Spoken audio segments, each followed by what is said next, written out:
Leigh Gallagher, The Airbnb Story. How three ordinary guys disrupted an industry, made billions, and created plenty of controversy. Most of us were taught as kids to never get into a stranger's car.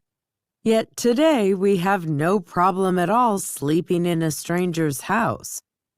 Without Airbnb, this probably would not have become such a common occurrence. For those unfamiliar with Airbnb, it's a platform that helps people rent out spare rooms or whole apartments to tourists or other people visiting a city. Though a relatively new company, investors estimated its revenue for 2016 at $1.6 billion and predict $2.8 billion for 2017, climbing to $8.5 billion by 2020. So how did this company come about, and how did it become a dominant player in the hospitality business? These blinks will tell you the story. Blink number 1. Airbnb began as a way for two broke designers to cover their rent. In October of 2007, Brian Chesky and Joe Gebbia, both graduates of the Rhode Island School of Design, were trying to establish themselves in San Francisco. Despite their design degrees, the two young men were struggling to pay their monthly rent of $1,150 and were faced with a simple choice: make more money or go back to their hometowns. While studying, the pair had learned that any problem can be overcome through creative thinking, and after some brainstorming, resolved to focus their energy on the upcoming conference of the Industrial Designer Society of America in San Francisco.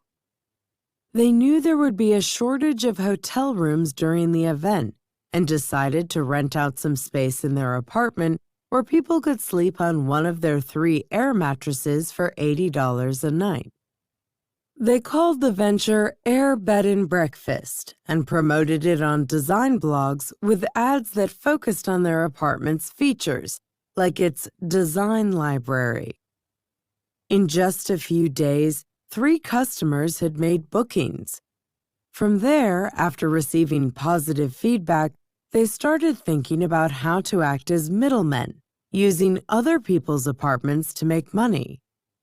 Their first venues for this project were the South by Southwest Festival in Austin, Texas, and the 2008 Democratic National Convention, or DNC, in Denver, Colorado. For both events, the designers wanted to bring in an engineer who would add a user-friendly interface to the operation, as well as the skills of a groundbreaking coder. For this role, the choice was Nathan Blacharsik, with whom Gebbia had already worked. But despite their crack squad, the trio had trouble getting people to open their homes up to strangers. They needed an in, and in the case of the DNC, decided to take out ads on small local blogs. Amazingly, this move resulted in the quirky little service attracting press attention, with great results. In fact, after the New York Times ran an article on it, some 800 people signed up as hosts, resulting in 80 successful bookings. Blink number 2. Airbnb took off after launching a serial-based marketing stunt and adopting greater flexibility. The trio had experienced what looked like success as a result of their work around the DNC. But following the event, their website was getting no traffic. They were starting to get desperate. Since they were technically offering a bed and breakfast service, they came up with the funny idea to serve Obama-O's in Captain McCain's cereals. They simply reboxed cheap cereal and earned nearly $30,000 selling their new products as collector's items. But more importantly, they got the attention of Paul Graham, a tech billionaire and founder of Y Combinator, a popular launchpad for Silicon Valley startups. While Graham didn't like the idea of Air Bed and Breakfast, after hearing about the serial, he appreciated the tenacity of the team and gave them a 3-month mentoring period. Graham helped the trio realize that they should spend time in New York City, where the majority of their limited user base lived. After temporarily relocating to the city, Chesky and Gebbia began working to improve the photographs used by hosts, while Blacharczyk fine-tuned the technical side of things. During this period, the team started getting creative with their business model. For instance, users who made inquiries about renting entire apartments convinced Chesky and Gebbia that they would have more widespread appeal if they dropped the air mattress and breakfast requirements. As a result, Air Bed and Breakfast became Airbnb. It was also during these early days that Chesky and Gebbia spent much time out in the field, organizing host meetups and showing people how they could make money by renting out their apartments. Their new ideas were panning out, and they were soon bringing in $1,000 a week in revenue. This success grabbed the attention of Greg McAdoo at the investment firm Sequoia. He had previously invested in Google and Apple, and was well aware that the vacation rental business was worth a whopping $40 billion. With a $585,000 investment from Sequoia, Airbnb rapidly found itself valued at $2.4 million, propelled by the renewed confidence of McAdoo's faith in their idea. Blink number 3. As Airbnb grew, the company stayed true to its mission, which was central to its success. So a couple of guys renting 3 blow-up mattresses in their San Francisco apartment had turned into thousands of people renting out their living spaces all over the United States.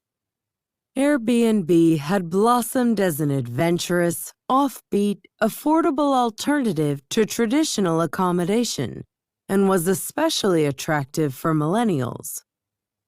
To maintain this success, Chesky, who stepped into the role of CEO, made it Airbnb's mission to put a unique human exchange at the heart of everything the company did. For instance, the company required that each apartment have a kind and personal touch to it, whether it be a homemade welcome packet or a host being on site to greet their guest. Fundamentally, Chesky believed that such a human connection was key to Airbnb's culture. That's why the company's core values include a passion for humanity, along with a commitment to being hardworking, helpful, and playful. To keep such values intact, hiring people who embodied them, as well as the company's overall mission, took on fundamental importance, and this was no easy task. In fact, hiring the first employee took a full 6 months, as Chesky believed this first hire would determine the company's DNA. He believed that once they secured their first recruit, other like-minded people would come on board. This magic moment happened in the summer of 2009, when Nick Grandy joined the founders team as the first hired engineer. Getting hosts on board with Airbnb's values was an easier task. The people opening up their homes to paying guests were generally eager to take part in the company's mission and happily contributed to its growth. This was another vital factor, since there would be no Airbnb without hosts opening their homes, and this would never happen without trust between hosts and travelers. At the heart of this exchange was Airbnb's motto, "Belong Anywhere." Hosts were expected to go above and beyond to share their favorite hangouts, art galleries, and nightclubs. As a result, travelers explored places they never would have found had they chosen to stay in hotels. Blink number 4. Designing a well-oiled payment and booking interface posed an early challenge for Airbnb. Airbnb employs around 2,500 people, most of them in San Francisco. But what's more impressive are the company's millions of users worldwide. At this point, there are 3 million active Airbnb offers in 191 countries, with only 20% of them in North America. Beyond that, since the company's launch, 140 million guests have checked in. And finally, even after 8 years of steady growth, the company is still expanding its user base, with 1.4 million new users joining per week at the end of 2016. That being said, for this whole operation to run smoothly, a seamless user interface is essential. To make this a reality, Chesky and Gebbia followed Steve Jobs' 3 clicks away from music rule when developing Apple products, meaning in Airbnb's case that it should take a user only 3 clicks to book their accommodation. The concept is ingenious, but in the process of working out the payment procedure, customer service and reviews turned out to be a major challenge. The final product was developed over a long period, but eventually became a highly respected accomplishment among website engineers. Here's how it works. When a customer reserves a place, they pay for it up front. Airbnb charges a service fee of 6 to 12% to customers and 3% to hosts. That part is simple enough, but the tricky part is that the rest of the money has to be put on hold and not actually transferred until the customer is satisfied with the accommodation. Designing a mechanism for the money to be held for 24 hours and then passed on to the host was no easy feat, but Blacharczyk eventually devised a solution. He tailored PayPal into a uniquely sophisticated tool that was capable of operating seamlessly 24 hours a day across global markets and currencies. Blink number 5. Safety issues once posed a major issue for Airbnb. The majority of people operate with positive intentions, but there will always be those who don't. So while Airbnb takes safety very seriously, accidents do happen. For instance, in June of 2011, the San Francisco apartment of an Airbnb host named EJ was trashed by renters. On her blog, she wrote that her spirit itself had been stolen, but she loved Airbnb and even after the accident, still believed that 97% of users were honest. The problem was that Airbnb's customer service didn't immediately respond to her email, forcing EJ to wait until the next day. However, when Airbnb did get in touch, it was to offer emotional and financial support. In the end, EJ was absolutely thrilled with the way the company handled the situation. Then, in August of the same year, Chesky publicly apologized on behalf of the company, taking full responsibility for the slow response. He raised the host guarantee insurance offered by Airbnb from $5,000 to $50,000 and launched a 24-hour customer service hotline. But for the company, one accident was one too many. To deal with this serious issue, they devised a sophisticated system of safety precautions. The first, and likely most effective, is the user review system introduced by the company's founders. Airbnb also runs background checks on all its U.S. users, and since 2013, users have been able to choose whether to host or stay with other verified ID users, those whose virtual presence has been matched to their real-life self. A third safety measure utilized by the company is its triage system, through which Airbnb assesses the level of danger and safety of all reported concerns to prioritize them. And finally, the company maintains a trust and safety team of 250 people who work to identify any suspicious behavior and eliminate potential risks before they materialize. The team includes data scientists who use behavioral models to determine the probability that a person will commit a crime, alongside crisis managers and victim advocacy professionals who are trained to intervene in and de-escalate conflicts. Blink number 6. Racial discrimination has rocked Airbnb.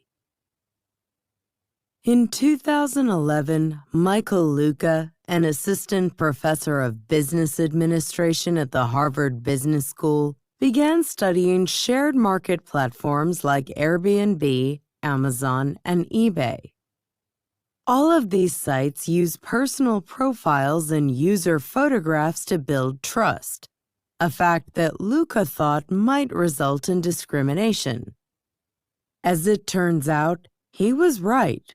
And in the case of Airbnb, that discrimination is racially motivated. Luca uncovered this in a 2014 study, showing that non-Black hosts could charge up to 12% more than Black hosts for the same accommodation. Airbnb was quick to dismiss the results, saying that the study used old data from just one city. But in 2016, Luca's team came out with another study, confirming rampant discrimination against guests based simply on the fact that they had common African American names. This time around, the study garnered a lot more attention, as it was released concurrently with an NPR program telling the story of an African American businesswoman named Curtina Crittenden, who was repeatedly rejected by Airbnb hosts until she changed her profile picture to a landscape and her name to Tina.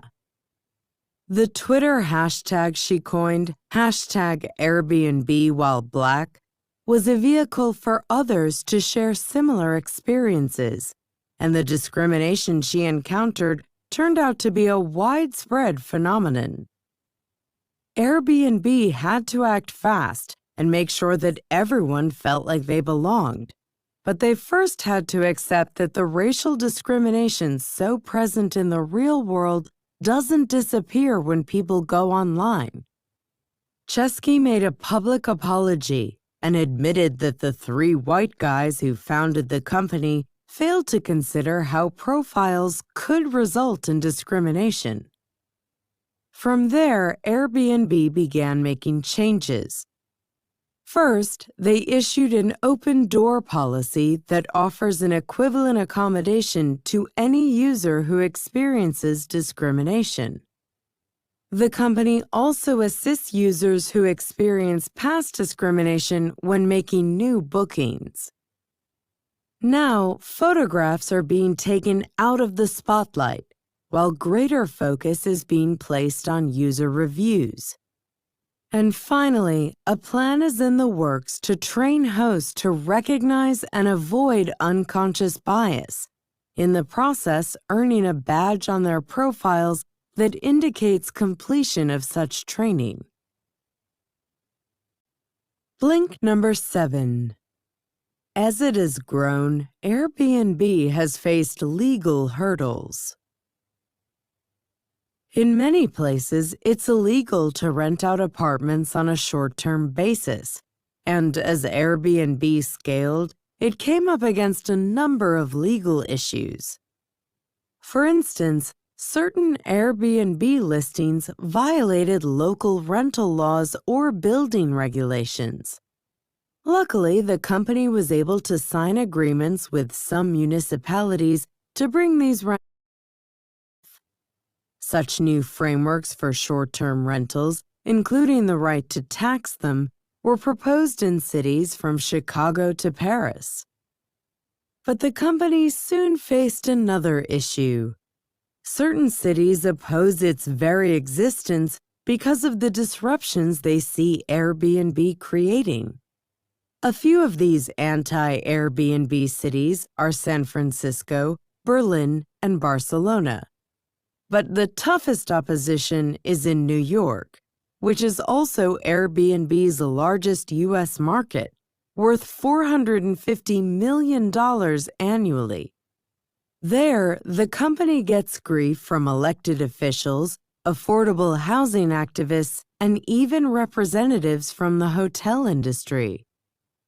These major actors have been joined in their criticism by local residents, some of whom complain that the peace and safety of their neighborhoods is being compromised by drunk and disorderly weekend guests. As a result, in 2010, New York changed its multiple dwelling law, making it illegal to rent out apartments in buildings with over 3 units for more than 30 days without a permanent occupant present. Then in 2013, Eric Schneiderman, Attorney General of New York State, went to battle with landlords who were using their buildings as hotels, requesting records of all of Airbnb's transactions. Airbnb appealed the process to protect user privacy, but in the end turned over the details of 500,000 anonymized bookings. The report compiled from this data found that 94% of hosts had 1 or 2 apartments listed, with the remaining 6% being commercial hosts. That said, Airbnb has never supported corporations and is devoted to helping people pay their mortgages while adding traffic to non-touristy areas. Because of this, in the fall of 2015, Airbnb issued a community compact pledge, ensuring that its activities don't negatively impact housing affordability in New York, while also adopting a one-host, one-home policy in the city. Blink number 8. With a rapidly expanding customer base and new products coming online, Airbnb's future looks bright. When Airbnb started out, it had a hard time overcoming the general suspicion people had about sleeping in a stranger's home. But now those days are long gone. The number of Airbnb users is rising every year, and the company is set to become one of the biggest players in the hospitality industry. Even so, the market research firm Cohen found in a survey that while Airbnb is pretty big, only half of those polled knew about the company. More significantly, just 10% of those surveyed had used Airbnb. In other words, there's tremendous potential for the company to bring in new hosts and guests by building its brand. This is further supported by the fact that 80% of people who knew about Airbnb were interested in trying it, and 66% were ready to use the service within the next year. Beyond that, foreign markets are rapidly expanding for the company. For instance, Airbnb use by Chinese travelers increased by 700% in 2015. In 2016, the company added 45,000 listings and 1.4 million travelers a week, while its total guest arrivals hit 160 million in February 2017.